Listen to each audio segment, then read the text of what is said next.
এখন আর জ্বালানোর সুযোগ, এখন তোমরা জ্বলবা। কথা কন, এতদিন জ্বালাইছো এখন জ্বলবা। কথা কন ঠিক কিনা? এতদিন জ্বালাইছো এখন জ্বলবা। কথা বলেন ঠিক কিনা? এখন এই বাংলাদেশ উলামায়ে কেরামের দেশ, এই দেশ আল্লাহর ওলিদের দেশ, এই দেশ মুসলমানের দেশ। কথা বলেন ঠিক কিনা? এই দেশে বাহাদুরি করে কেউ টিকতে পারে নাই।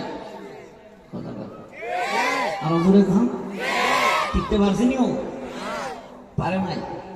আমরা বহুত ওয়াজ করছি।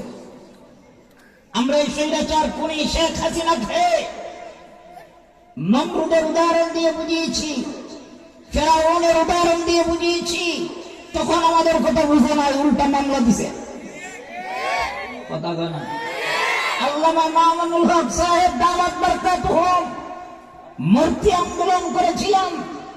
উনি এটাই বুঝাতে চেয়েছিলেন, তোমার বাবার মূর্তি প্রতিটা পয়েন্টে পয়েন্টে লাগাইছো এবং লাগাবা, কিন্তু ভবিষ্যতে এই মূর্তির সম্মান কেউ করবে না। এই কথা বলার কারণে, এই আন্দোলন করার কারণে আল্লামা মামুনুল হক সাহেব সহ এই দেশের অধিকাংশ উলামায়ে কেরামদেরকে 2 বছর, 3 বছর, 5 বছর অধিকাংশ উলামায়ে কেরামদেরকে হত্যা করেছে, মামলা দিয়েছে, শহীদ করেছে। আল্লামা মামুনুল হক সাহেবকে 3টা বছর কারাগারে নির্যাতন করেছে। আওয়াজ দিয়ে এখন ঠিক কিনা?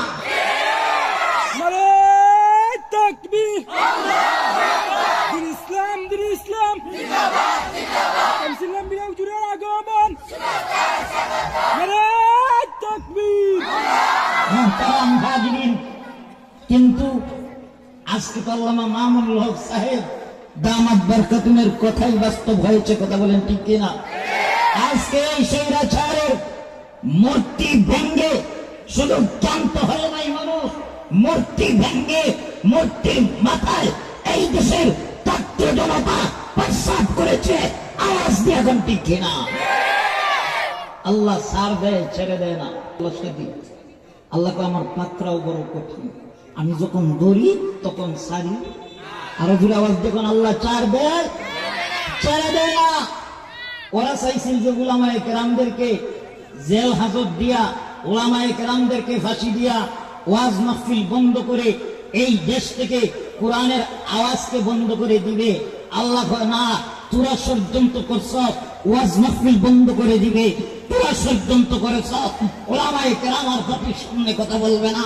আমি আল্লাহ পাক তাদেরকে এই দেশে নয়, এই দেশ থেকে বিতাড়িত করে দাদাবাবুর দেশে পাঠিয়ে দিব।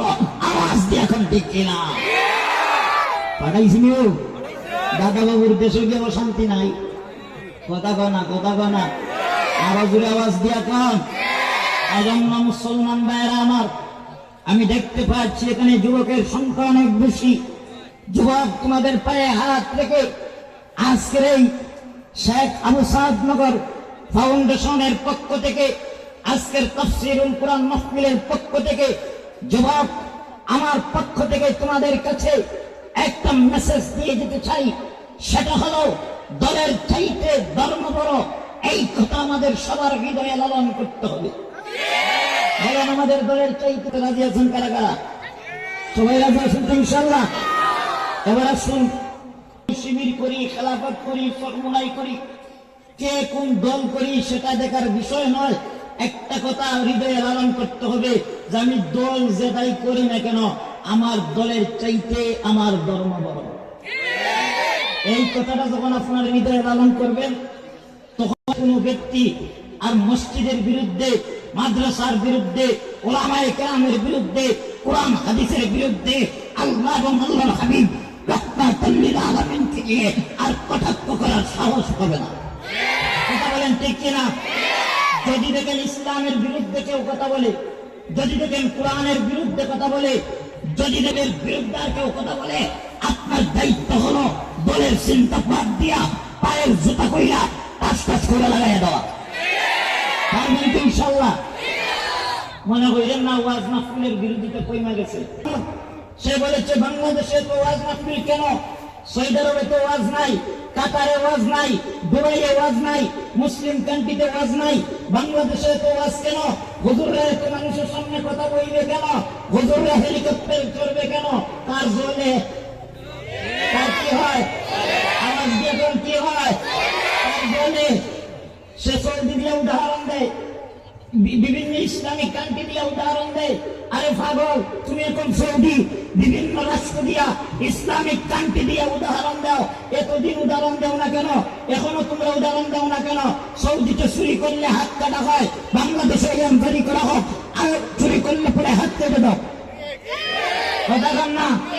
আমি রাজনাথ নিয়ে জ্বলে, কারণ তোমরা ডাকলে তো 50 জন মানুষও হয় না, আর ওলামায়ে কেরাম রাস্তা দিয়ে হাত মারে 1000 মানুষ হয়।